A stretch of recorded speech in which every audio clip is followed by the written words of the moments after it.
जय हिंद दोस्तों, स्वागत है एचपी जनरल नॉलेज 53 के इस वीडियो लेक्चर में। आज की इस वीडियो में हम एक नई सीरीज पॉलिटिकल साइंस के प्रश्नों की यहाँ पर शुरू कर रहे हैं, जिसमें हम हिमाचल प्रदेश की विभिन्न प्रतियोगी परीक्षाओं में पिछले वर्ष पूछे गए प्रश्नों को, जो कि पॉलिटिकल साइंस से संबंधित प्रश्न थे, उनको डिटेल में यहाँ पर डिस्कस करेंगे। आशा करते हैं कि ये वीडियो आपको अच्छी लगेगी और आप हमारा मनोबल जो है वो कमेंट और लाइक के द्वारा बढ़ाएंगे। आपको वीडियो अच्छी लगे तो वीडियो को अंत तक जरूर देखें और इसे अपने दोस्तों के साथ जरूर शेयर करें, ताकि इस प्रकार की हम और भी वीडियो आपके लिए लेकर आएं। तो चलते हैं पहले प्रश्न में। पहले प्रश्न में क्या पूछा गया था, यहाँ पर देखते हैं। पहले प्रश्न में यहाँ पर पूछा गया था कि सर्वप्रथम किसके अंतर्गत द्वैध शासन प्रारंभ हुआ था। ऑप्शन दिए हैं government of India act 1935, Simon commission या फिर पिट्स इंडिया एक्ट 1784। तो इसका जो सही जवाब है वो क्या होगा, उससे पहले जानते हैं कि ये द्वैध शासन क्या होता है। तो द्वैध शासन होता है जिसमें शासन की जो प्रणाली होती है, उसमें दो प्रकार की शासन प्रणालियां लागू हो जाती हैं। उसमें शासन को जो है वो विभाजित कर दिया जाता है दो प्रकारों में, तो उसको कहते हैं द्वैध शासन। तो द्वैध शासन सबसे पहले कब प्रारंभ हुआ था, तो ये प्रारंभ हुआ था पिट्स इंडिया एक्ट 1784 के तहत ये शुरू किया गया था। कहाँ पर ये शुरू किया गया था, तो ईस्ट इंडिया कंपनी पर यह शुरू किया गया था। कैसे शुरू किया गया था, तो जो ईस्ट इंडिया कंपनी थी उसकी जो व्यापारिक गतिविधियां थी वो कर दी थी कोर्ट ऑफ डायरेक्टर के अधीन कर दी थी, और जो राजनीतिक गतिविधियां थी वो बोर्ड ऑफ कंट्रोलर के अधीन यहाँ पर कर दी थी। इस प्रकार सबसे पहले जो था द्वैध शासन का प्रारंभ हुआ था। बात करें प्रांतों में द्वैध शासन की, तो प्रांतों में जो द्वैध शासन शुरू हुआ था वो शुरू हुआ था गवर्नमेंट ऑफ इंडिया एक्ट 1919 के तहत। ये शुरू हुआ था 1919 के तहत प्रांतों में द्वैध शासन शुरू हुआ था। बात करें गवर्नमेंट ऑफ इंडियन एक्ट 1935 की, तो इसके द्वारा जो था वो प्रांतों में द्वैध शासन जो था वो खत्म कर दिया था और केंद्र में द्वैध शासन की शुरुआत हो गई थी गवर्नमेंट ऑफ इंडियन एक्ट 1935 के तहत। तो सबसे पहले शुरू हुआ था पिट्स इंडिया एक्ट 1784 की ये तहत शुरू हुआ था। अब देखते हैं अगला प्रश्न। अगले प्रश्न में पूछा गया कि भारत के लिए कैबिनेट मिशन योजना ने क्या विचार रखा था। क्या उन्होंने यूनियन ऑफ स्टेट का विचार रखा था, संघ का रखा था यानी कि फेडरेशन का रखा था, यूनिटरी फॉर्म ऑफ गवर्नमेंट यानी कि सरकार का संघात्मक स्वरूप का लक्ष्य रखा था, या फिर महासंघ का लक्ष्य, कन्फेडरेशन का लक्ष्य यहाँ पर इन्होंने रखा था। क्या विचार इन्होंने रखा था, तो जो कैबिनेट मिशन योजना ने विचार रखा था वो विचार था यूनियन ऑफ स्टेट्स का। यूनियन ऑफ स्टेट्स का इन्होंने विचार रखा था। इनका मुख्य मकसद था कि ब्रिटिश प्रांत और जो देशी राज्य हैं उनको मिलाकर एक भारतीय संघ का निर्माण किया जाए। तो ये विचार उन्होंने रखा था। अब देखते हैं अगला प्रश्न। अगले प्रश्न में पूछा है कि भारत के संविधान का अनुच्छेद 368 जो है वो किससे संबंधित है। चार ऑप्शन है भारत संघ की शासकीय भाषा से, तो ये तो हो नहीं सकता, क्योंकि भारत संघ की शासकीय भाषा का जो संबंध है तो वो है अनुच्छेद 343 से संबंधित है। इसमें क्या कहा गया है, तो भारत संघ की राज्य भाषा कहा गया है 343 में, और इसमें कहा गया है कि 15 साल के लिए जो है वो स्टार्टिंग में अंग्रेजी को जो था यहाँ पर भारत में संघ की शासकीय भाषा बनाया गया था। उसके बाद 1963 में जो था वो राजभाषा अधिनियम पारित किया गया और अंग्रेजी को जारी रखने की यहाँ पर बात की गई। राष्ट्रपति द्वारा जो है राष्ट्रभाषा आयोग का गठन जो है वो यहाँ पर किया जाता है। तो ये तो यहाँ पर 368 से संबंधित नहीं है, ये 343 से संबंधित है। तो अगला देखते हैं कि लोकसभा में अनुसूचित जाति और जनजाति के लिए सीटों का आरक्षण क्या 368 से संबंधित है, तो ये भी इससे संबंधित नहीं है, क्योंकि जो लोकसभा में अनुसूचित जाति और अनुसूचित जनजाति के लिए सीटों का आरक्षण संबंधित है तो वो संबंधित है अनुच्छेद 330 से संबंधित है।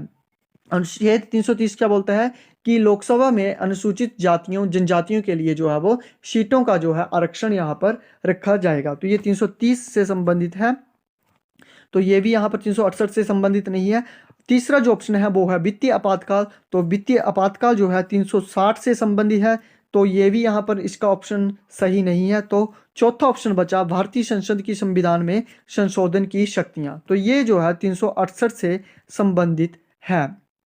तो संविधान के भाग 20 के अंतर्गत अनुच्छेद 368 में संविधान के संशोधन से संबंधित प्रक्रिया है उसका विस्तृत उल्लेख जो है वो मिलता है।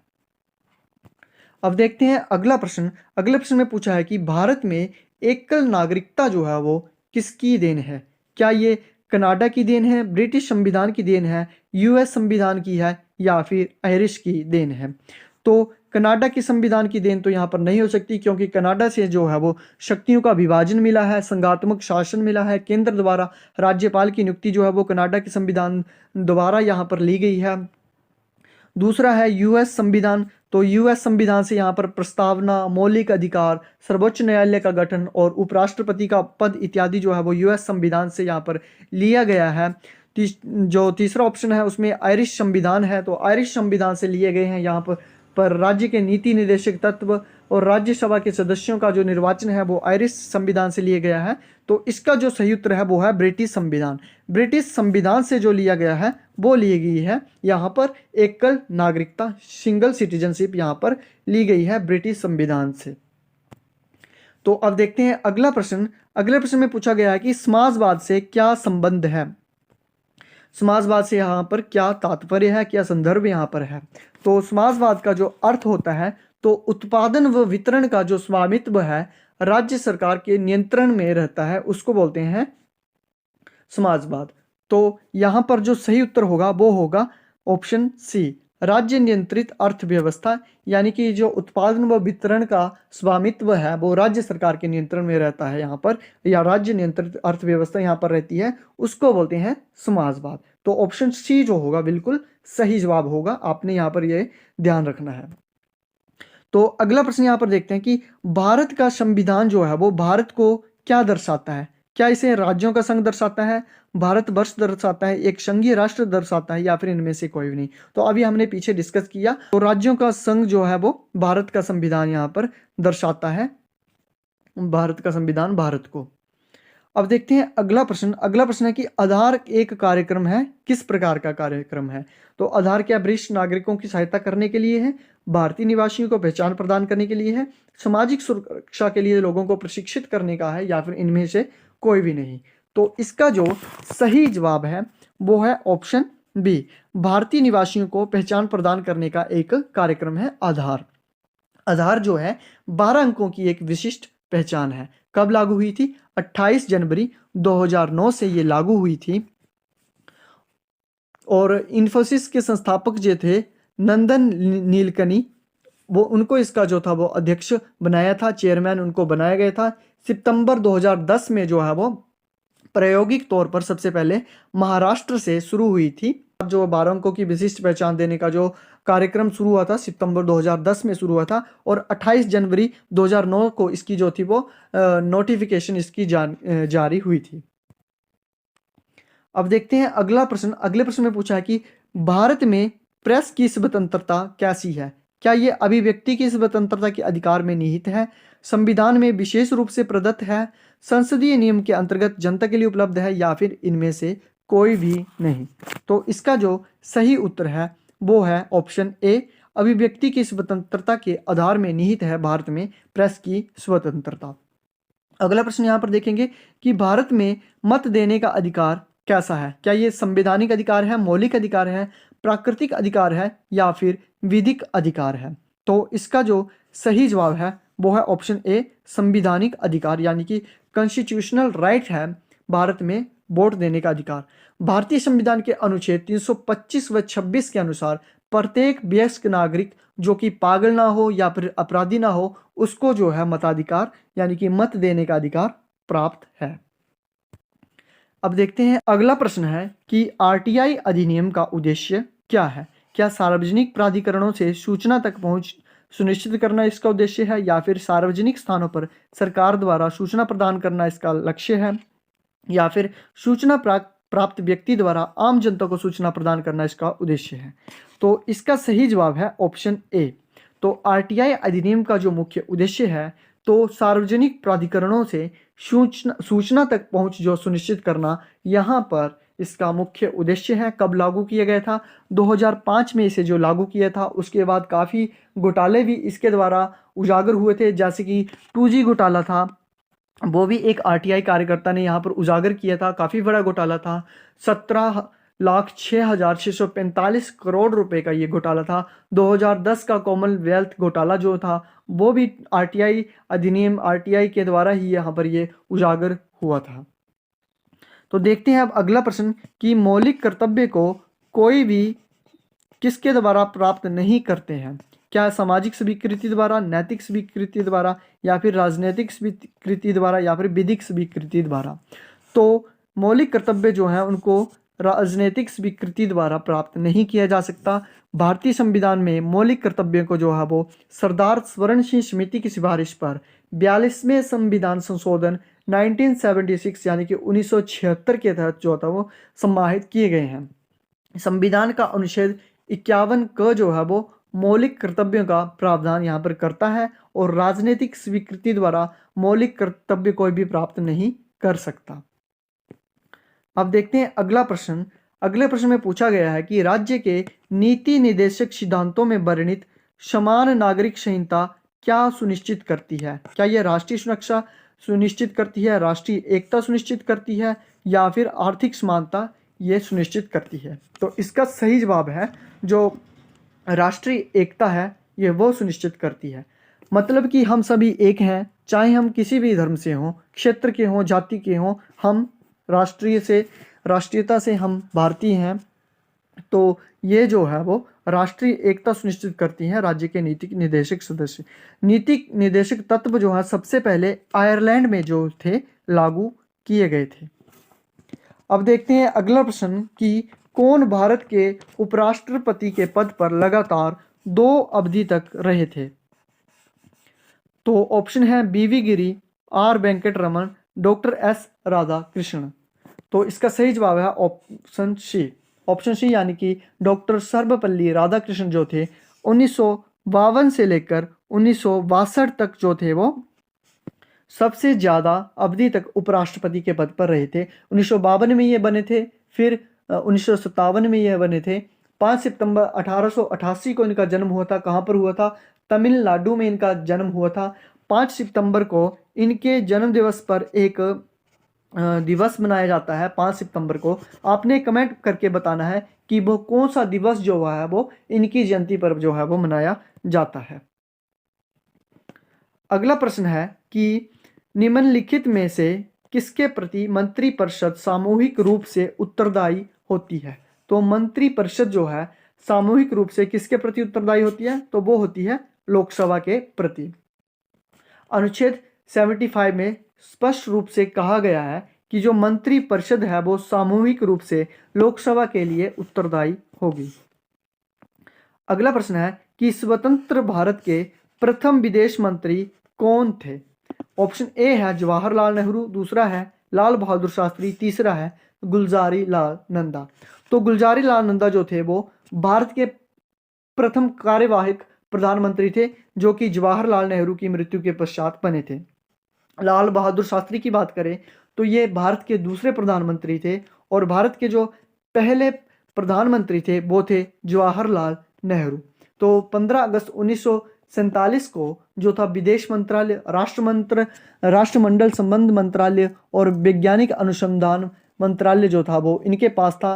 पहले विदेश मंत्री जो थे वो ये थे डॉक्टर जवाहरलाल नेहरू। देखते हैं अगला प्रश्न। अगले प्रश्न में पूछा गया है कि जापान की संसद को क्या कहते हैं? तो इसका जो सही जवाब है वो है डाइट। जापान की संसद को डाइट कहते हैं। स्थानीय भाषा में इसे कोक्काई कहा जाता है। तो द्विसदनात्मक यहाँ पर जापान की संसद है। इसके जो उच्च सदन है, जैसे कि यहाँ पर हमारा उच्च सदन राज्यसभा है और निम्न सदन लोकसभा है, उसी प्रकार जो है जापान का उच्च सदन है उसको कहा जाता है पार्षद, और जो लोअर सदन है उसको कहा जाता है प्रतिनिधि सभा। तो प्रतिनिधि सभा जैसे यहाँ पर लोकसभा को कहा जाता है तो जापान में लोकसभा को प्रतिनिधि सभा कहा जाता है और राज्यसभा को पार्षद यहाँ पर कहा जाता है।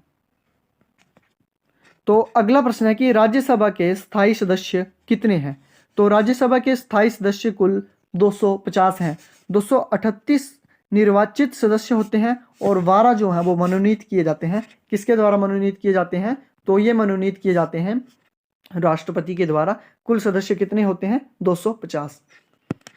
अगला प्रश्न है लोकसभा की प्रथम महिला स्पीकर कौन है? तो लोकसभा की प्रथम महिला स्पीकर मीरा कुमार है।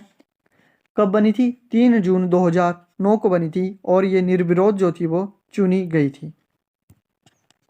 अगला प्रश्न है केंद्रीय बजट हमेशा सर्वप्रथम प्रस्तुत किया जाता है, कहाँ प्रस्तुत किया जाता है? लोकसभा में, राज्यसभा में या फिर संसद के संयुक्त सत्र में? तो इसका सही जवाब है संसद के संयुक्त सत्र में। अनुच्छेद 112 में भारत के केंद्रीय बजट को जो है वो वार्षिक वित्तीय विवरण के रूप में लिखा गया है और इसको जो है संसद के संयुक्त सत्र में प्रस्तुत किया जाता है।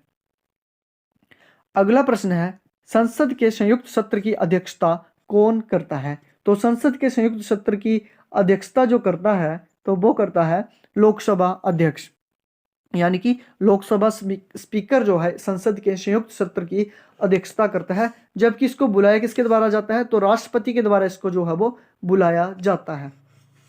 राष्ट्रपति इसको बुलाता है और अध्यक्षता इसकी करता है लोकसभा स्पीकर। अगला प्रश्न है संसद में प्रस्तुत विधेयक एक कानून कब बनता है? तो राष्ट्रपति की मंजूरी मिलने के बाद जो है कोई भी विधेयक जो है कानून बन जाता है। विधेयक होता है, एक प्रस्ताव होता है, उसको लोकसभा में पारित करवाते हैं, फिर राज्यसभा में पारित करते हैं। लोकसभा और राज्यसभा में पारित होने के बाद राष्ट्रपति के तक इसको मंजूरी के लिए भेजा जाता है और जब राष्ट्रपति से ये पारित हो जाता है, राष्ट्रपति की यहाँ पर यस हो जाती है इसमें, तो कोई भी विधेयक जो है वो कानून बन जाता है। अगला प्रश्न है निम्न में से कौन सी संसद की सबसे बड़ी समिति है?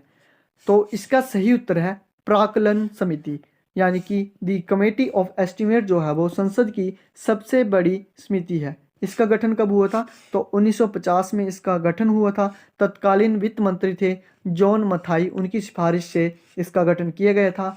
इसमें होते हैं 30 सदस्य। अगला प्रश्न है भारत के सर्वोच्च न्यायालय को कौन सा अधिकार प्राप्त है? तो इसका सही जवाब है ऑप्शन डी मौलिक, अपीलीय और परामर्शी क्षेत्र अधिकार। तो मूल अधिकार, अपीलीय क्षेत्र अधिकार और सलाहकार क्षेत्र अधिकार में इसको जो है वो भारत के सर्वोच्च न्यायालय को वर्गीकृत किया जा सकता है। अगला प्रश्न है कौन एक जिला न्यायाधीश की नियुक्ति कर सकता है? क्या उच्च न्यायालय से परामर्श करके राज्यपाल कर सकता है या फिर केवल राज्यपाल कर सकता है? लोकसभा आयोग से परामर्श करके राज्यपाल कर सकता है। तो इसका सही उत्तर है वो है ऑप्शन ए उच्च न्यायालय से परामर्श करके राज्यपाल जो है एक जिला न्यायाधीश की नियुक्ति कर सकता है। अगला प्रश्न है मुख्यमंत्री की नियुक्ति किसके द्वारा की जाती है? तो मुख्यमंत्री की नियुक्ति भी राज्यपाल के द्वारा की जाती है। ऑप्शन बी जो है वो सही जवाब है।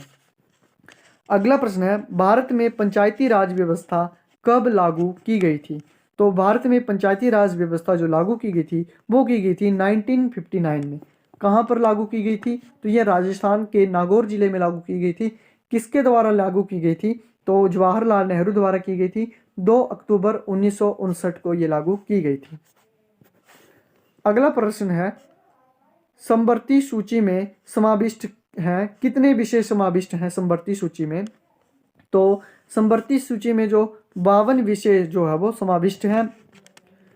संविधान के लागू होने के समय कुल जो 47 विषय थे और उसके बाद शिक्षा, वन, नापतोल, वन्य जीवों का संरक्षण और न्याय का प्रशासन जो है यहाँ पर लागू किया गया। उसके बाद और कुल विषय जो हो गए हैं अब हो गए हैं 52 विषय यहाँ पर हो गए हैं। अगला प्रश्न देखते हैं। इसमें पूछा गया है कि विधिक मामलों में भारत सरकार को कौन परामर्श देता है? तो विधिक मामलों में भारत सरकार को जो परामर्श देता है वो देता है अटॉर्नी जनरल, यानी कि महान्यायवादी। तो ऑप्शन ए जो है बिल्कुल सही जवाब यहाँ पर है। अगला प्रश्न है कि भारत के राष्ट्र ध्वज में चित्रित धर्म चक्र, अशोक चक्र में कितने आरे होते हैं? तो 24 आरे यहाँ पर होते हैं। 24 तिलियाँ यहाँ पर होती हैं और ये क्या दर्शाती हैं? 24 गुणों को दर्शाती हैं, 24 धर्म मार्ग को ये दर्शाती हैं। और जो राष्ट्र ध्वज में अशोक चक्र है उसको कर्तव्य का पहिया भी कहा जाता है। अगला जो प्रश्न है यहाँ पर पूछा गया है कि भारतीय संविधान के मौलिक अधिकार में शिक्षा के क्षेत्र अधिकार को कब सम्मिलित किया गया था? तो इसको सम्मिलित किया गया था संविधान के 86वें संशोधन द्वारा इसको 2002 में इसको सम्मिलित किया गया था। इसके द्वारा जो था वो प्राथमिक शिक्षा को जो है वो मौलिक अधिकार बना दिया गया और 21 जोड़ा गया, जिसमें 6 से 14 वर्ष के बच्चों को मुफ्त व अनिवार्य शिक्षा की बात की गई। तो ये तो हो गए पॉलिटिकल साइंस से संबंधित कुछ लगभग 30 प्रश्न हमने यहाँ पर डिस्कस किए। अब देखते हैं, आइए जो कुछ प्रश्न बचे हैं इनको देखते हैं कि पृथ्वी का सबसे बड़ा पारिस्थितिक तंत्र कौन है। तो जीव मंडल जो होता है वो पृथ्वी का सबसे बड़ा पारिस्थितिक तंत्र होता है। वन महोत्सव संबंधित है, तो वन महोत्सव जो संबंधित होता है वृक्षारोपण से संबंधित होता है, जुलाई में मनाया जाता है। के.एम. मुंशी यानी कि कन्हैया लाल मुंशी द्वारा इस मणिक लाल मुंशी द्वारा जो था वो इसको शुरू किया गया था। अगला प्रश्न है, इसमें पूछा गया कि बर्मी कंपोस्ट क्या है। तो बर्मी कंपोस्ट एक ऑर्गेनिक फर्टिलाइजर है। तो दोस्तों, आपको हमारे ये पॉलिटिकल साइंस से संबंधित प्रश्न कैसे लगे? अगर आप इस तरह की और भी वीडियो चाहते हैं तो हमें ज़रूर लिख भेजें। हम आपके लिए और भी इस प्रकार की जो हिमाचल प्रदेश में पिछले क्वेश्चन पेपर में जो कि HPSSC इत्यादि द्वारा पूछे गए पॉलिटिकल साइंस के प्रश्न हैं उनको लेकर आएंगे। वीडियो को देखने के लिए आपका बहुत बहुत धन्यवाद। मिलते हैं एक नई वीडियो के साथ, तब तक के लिए नमस्कार, जय हिंद, जय भारत।